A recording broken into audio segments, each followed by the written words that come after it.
Advances in equipment and training techniques have come a long way since the beginning of recreational scuba diving in the 1950s. So far, in fact, that almost anyone who is comfortable in the water can enjoy the spectacle of the underwater world.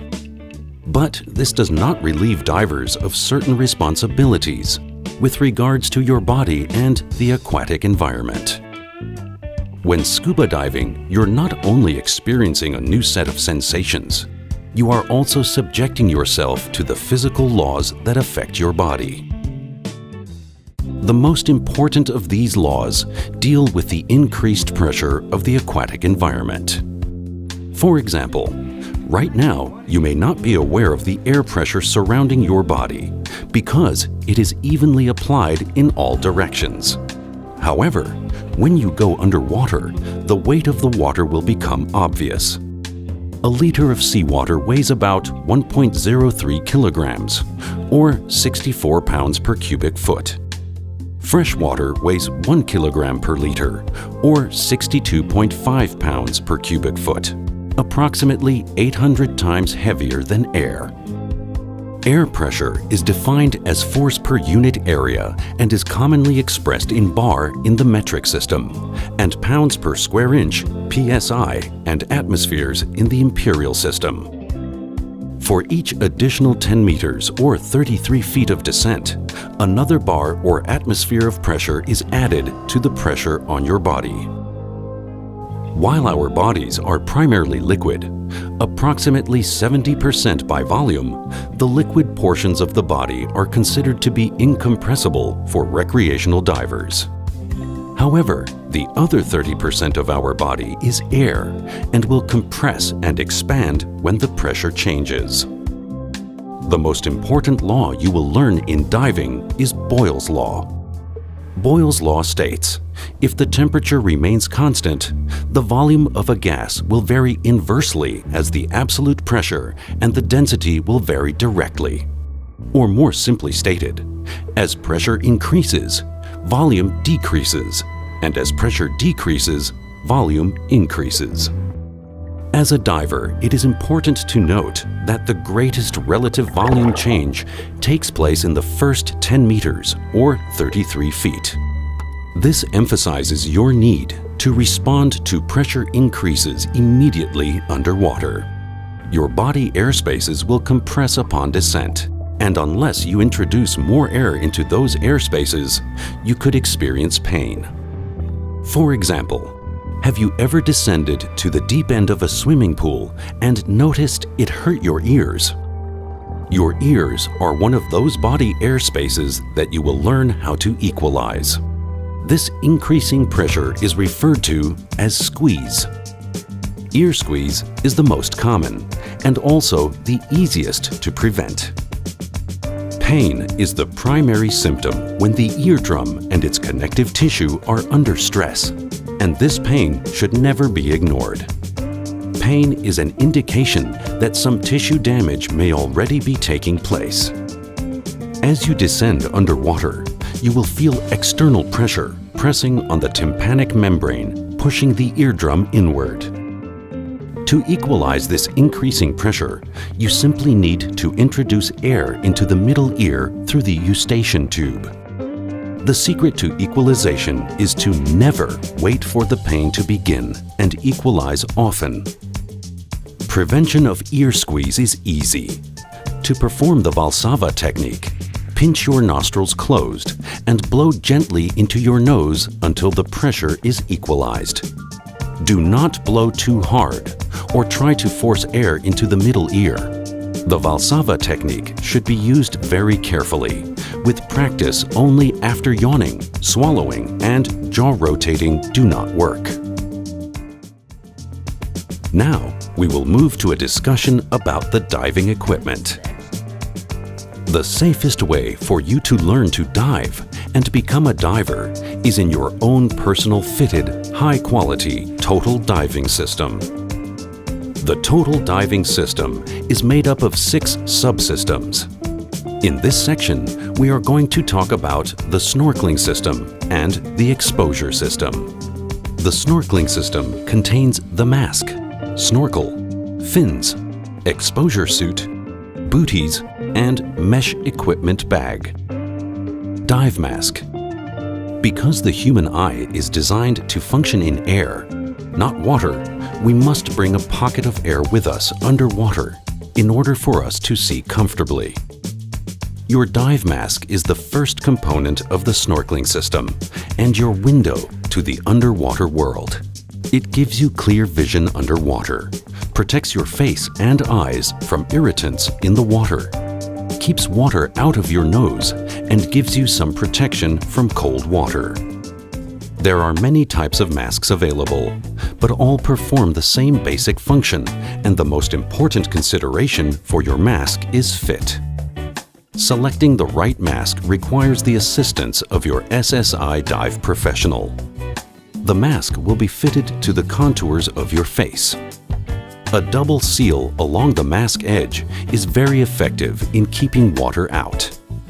Flexible mask straps or comfort straps secure the mask to your face. The lenses of your mask should be tempered glass to resist scratching and breaking. If you really want to enjoy every dive and not miss anything, don't forget to talk to your dive professional about a protective mask box, mask cleaner, and defog. You'll be glad you did. Snorkel. The next piece of the snorkeling system is the snorkel. Snorkels let us maneuver on the surface with little effort and let us breathe without lifting our heads out of the water. As part of the total diving system, the snorkel can help in the case of a surface swim with all of your equipment. For unrestricted breathing and easy clearing, a snorkel should have smooth internal construction with a large bore and self-draining vent, be made of relatively flexible material, and have a comfortable mouthpiece. The snorkel is attached to the left side of the mask. When using your snorkel, it should point straight up when you are looking down. This position provides the diver with a relaxed and constant view of the beauty below and easy breathing. Scuba fins. Unlike swimmers, snorkelers and scuba divers do not use their arms for propulsion. Scuba fins provide 100% of your propulsion. Scuba fins allow you to move through the water with a minimum amount of effort, substantially increasing the power of the bare foot. There are two types of scuba fins, full foot and open heel. Full foot fins are designed for warm water and are generally worn without scuba boots. Open heel fins are designed to be worn with scuba boots and used in all types of diving. The open heel model is adjustable for close, comfortable fit. Fins that are too tight will cause cramping, and loose-fitting fins may cause blisters or fall off while kicking. Your SSI dive professional will work with you and make sure you get the best fin for the type of diving you will be doing. The aquatic environment is a beautiful and exciting place. The techniques you will learn to maneuver and remain safe and comfortable underwater will be different than you have ever known. When you swim today, you use all limbs for forward motion. Once you become a diver, you will become part of the environment with your arms to your sides, allowing your fins to do all the work. This streamlined posture will let you glide effortlessly through the water. Add a mask and snorkel, and you will become one with the water. With your face submerged, all the air you will need will come through your snorkel. Vision underwater changes in unique ways. There is an interesting optical illusion called refraction. Light rays bend as they pass from air through water and magnify objects by about 1/3. This means that an object 1 meter or 3 feet away will appear closer and fish will appear larger. Additionally, the deeper you dive, the warm colors red, orange, and yellow will virtually disappear, and your eyes will only see blues and purples. This is called absorption.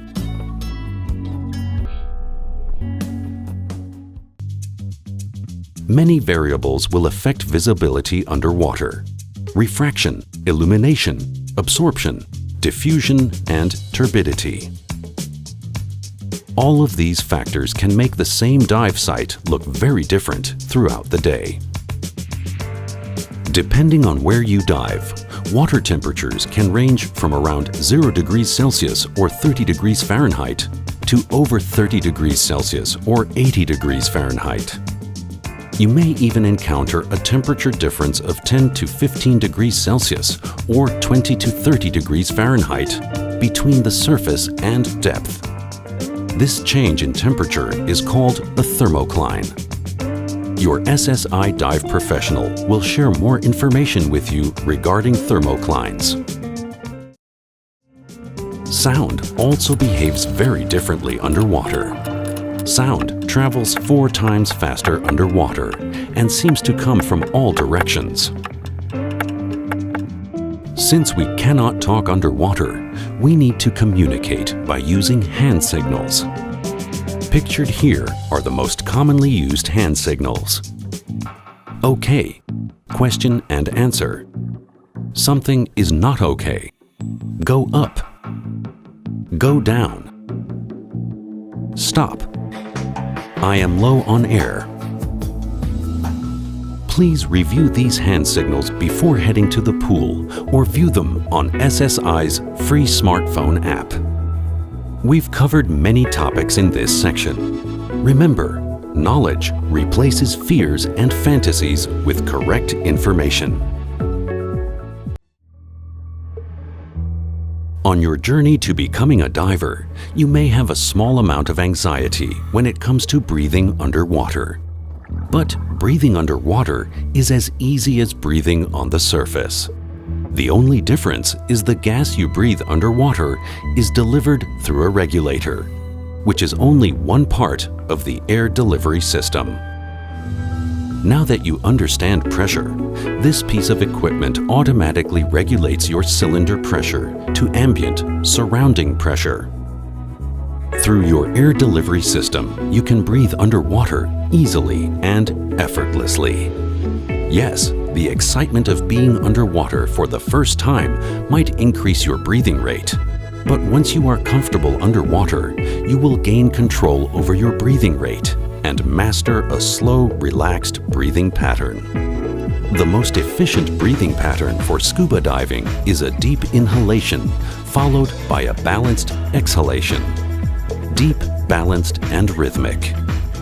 The key is to relax and realize that your breathing patterns will automatically become more regular with experience. You will also discover that the proper swimming position, also referred to as attitude, is 15 to 20 degrees. This attitude allows your mouth and lungs to be horizontal and is the optimal swimming position for breathing easy at depth. Your regulator will provide you with a sufficient amount of air at ambient pressure. In other words, the sufficient amount of gas at depth is determined by environmental conditions, the amount of work you do underwater, and your physical condition. The first rule of scuba diving is breathe continuously. While you are on scuba, you must breathe continuously in and out in a rhythmic pattern. If your regulator is out of your mouth at depth for any reason, you should always exhale a small stream of bubbles. The second rule of scuba diving is ascend slowly and maintain control. The best way to control your ascent is by watching your dive computer. Never exceed an ascent rate of 10 meters or 30 feet per minute. Most dive computers have an ascent alarm to tell you when you are ascending too fast. The third rule of scuba diving: regain control, respond, react, which you need when responding to difficult situations. Regain control. Regain the capacity to think and make rational judgments. Respond. Consider the possible responses. React. Choose the proper response and act decisively. When diving, you must remain under control at all times.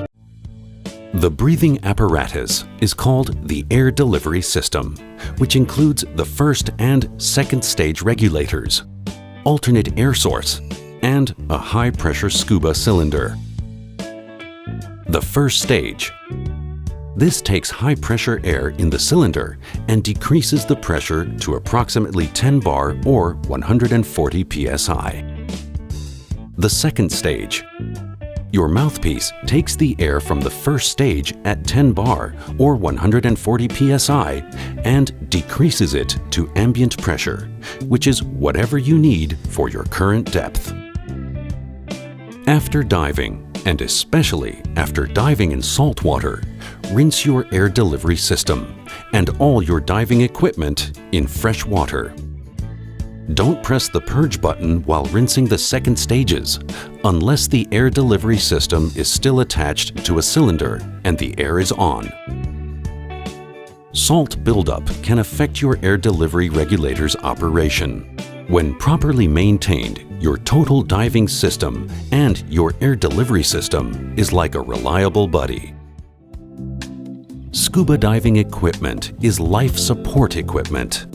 The SSI Equipment Service Program is designed to keep your life support equipment properly maintained.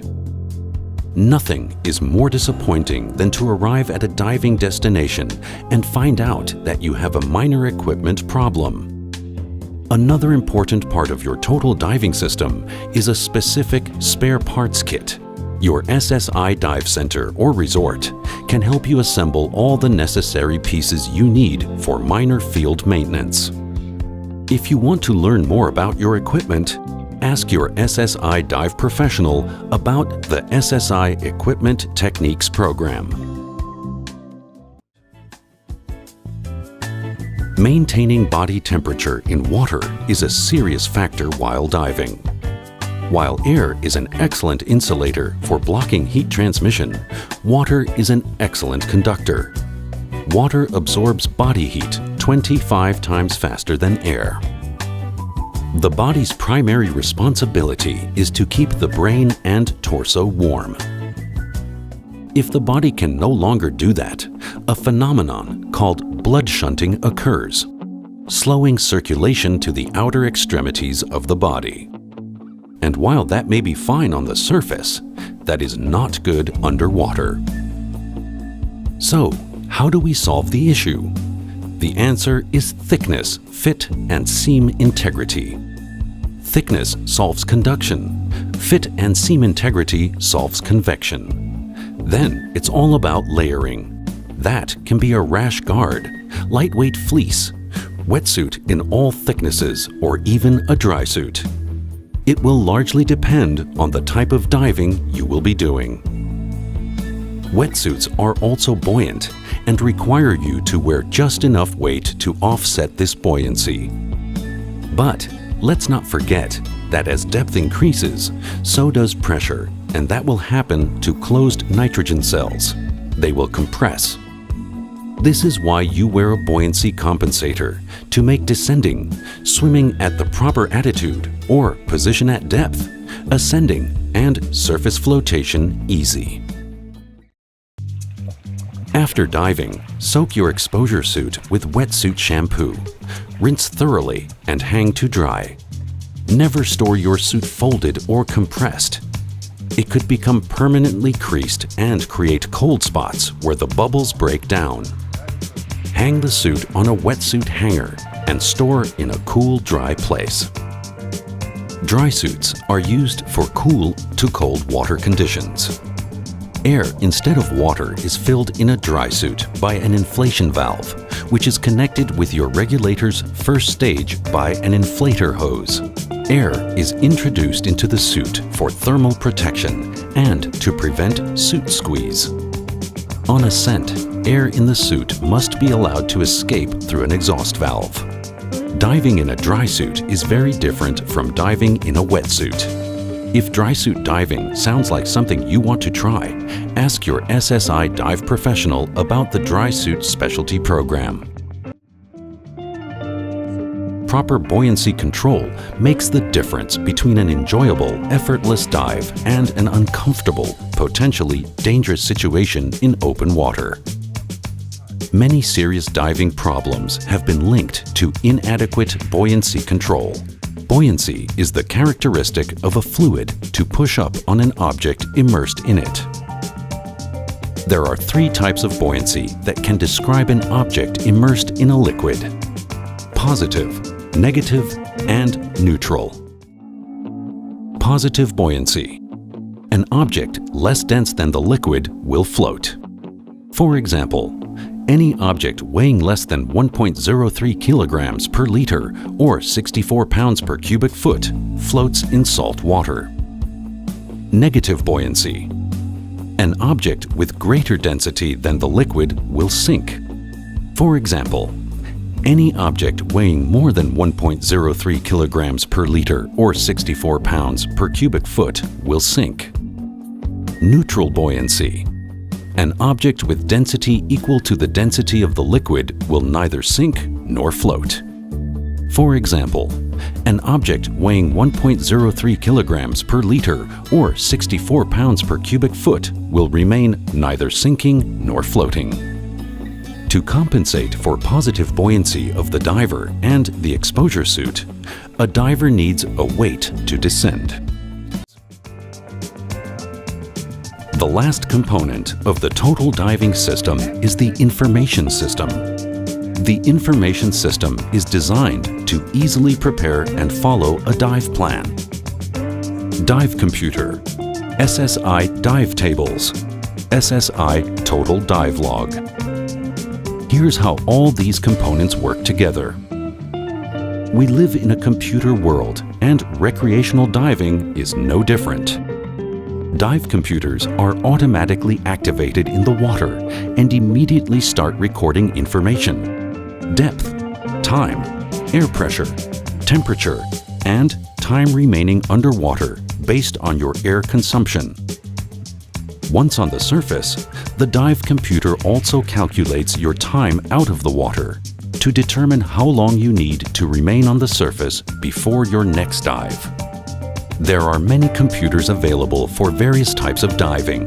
If you plan on taking an SSI Enriched Air Nitrox specialty, you may want to consider a Nitrox programmable computer.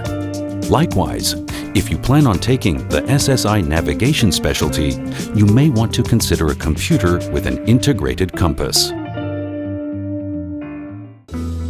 The SSI Total Dive Log is a permanent record of your certification information and individual diving data, beginning with your classroom, pool, and open water training dives. It is important not only to evaluate your skills, but to keep up with your diving experience. The SSI Total Dive Log has a place for equipment and maintenance records, as well as health and medical information. SSI Total Dive Log is designed to add additional pages as needed. The surface of this planet is made up of very little land. It is, in fact, about 72% water. More than 85% of the oxygen is produced by marine plants. Even the photosynthesis that takes place on land requires water, which originates in the oceans. We are all linked directly or indirectly to the oceans. The oceans are the world's great caretaker. We all need to do our part to keep them clean and free of pollutants. We must leave the oceans in a pristine state if we expect to go on enjoying their natural beauty. For you, the oceans may be your playgrounds. But playgrounds are only fun and exciting if you do your part to keep them clean and well maintained.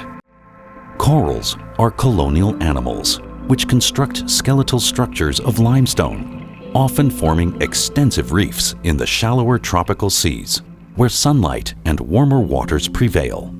Coral animals, or polyps, attach permanently to a surface, such as a rock face, and slowly build around themselves the protective structures and networks we see as the coral reefs.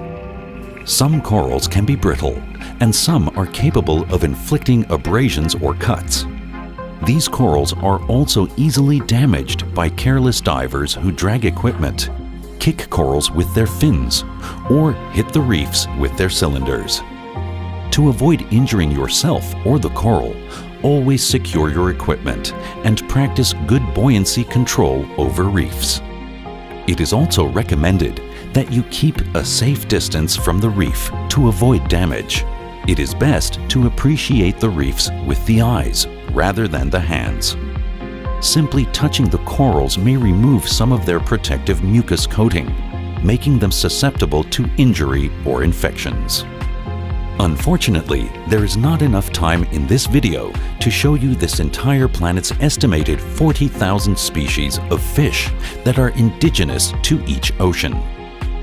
If you are particularly interested in marine life or taking pictures, you might want to ask your SSI dive professional about digital photography and marine life identification specialty courses. We are all amazed by the incredible beauty of the underwater world. As you have learned, this is a delicately balanced ecosystem, and we only hope you will do your part by protecting this amazing resource. There are 3 things you can do to protect this amazing resource. Swim neutrally buoyant at all times. Keep your equipment secured to your body. No dangling equipment that may damage the reef. Always be a responsible diver. Though ocean and coastal diving is popular, there are many inland, freshwater dive experiences worth investigating. Many divers live too far inland from saltwater sites to be able to dive them exclusively. So they find some very diverse and interesting dive sites nearer to home. Inland dive sites include lakes, rivers, quarries, ponds, and mines, just to mention a few.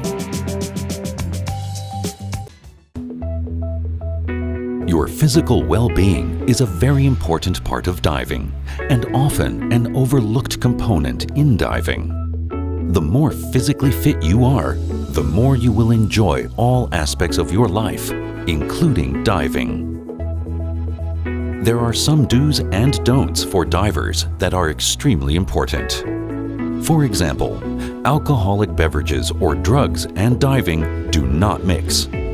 Always consume adequate liquids, non-alcoholic, when you are diving to prevent dehydration. Water is best. Start your diving day with a good breakfast of light, non-gaseous foods, and eat sensibly throughout the diving day. Wear adequate exposure protection. Over several days of diving and several dives a day, your body temperature will drop. The water you dove in at the beginning of your trip will seem cooler by the end of your vacation. That's why most resident dive masters at tropical resorts wear exposure protection all the time. Divers should refrain from smoking. Moreover, individuals concerned about respiratory health find that smoking is contradictory to diving. Your physical and emotional well-being are important components of your comfort and safety while diving, yet they are often overlooked. You do not have to be a superhuman, but there are some common sense things you can do to enhance your comfort and confidence in this wonderful sport. One of those things is taking part in a diver stress and rescue specialty program, where you will not only learn how to take care of yourself, but also how to detect and deal with stress, and how to assist your buddy in case of an emergency. Using equipment that is unfamiliar, does not fit well, or performs inadequately can create stress, leading to panic. That is why we recommend selecting and owning your equipment and keeping it well maintained by your SSI Dive Center. Use your pre-dive checklist and check each piece of equipment before every dive. You can eliminate all potential problems by disciplining yourself. Remember, stay within your limits and your capabilities. You always have the right to decline diving if you do not feel comfortable or if you have the feeling that the diving conditions could exceed your abilities. You are capable of helping your buddy in case of an entanglement or sharing air. You are not capable of helping a diver in an advanced panic situation if you are not trained for it. Do all you can without endangering yourself. After you are certified, you are ready to pursue a lifetime of adventure. Diving offers endless opportunities for exploration, discovery, education, and new experiences. You can go as far as your passion and enthusiasm take you. Entering the underwater world as a trained scuba diver is a thrilling experience. Knowledge puts you in control, and the sport of scuba diving becomes more and more enjoyable with time. Continuing education adds to the enjoyment of the sport and expands your underwater horizons. Your open water diver certification is only the beginning of the SSI educational system. SSI specialty programs teach you specialized diving activities, and there are many specialty programs to choose from. By combining specialties and experience, you can earn SSI continuing educational ratings of specialty, advanced open water, and master diver levels.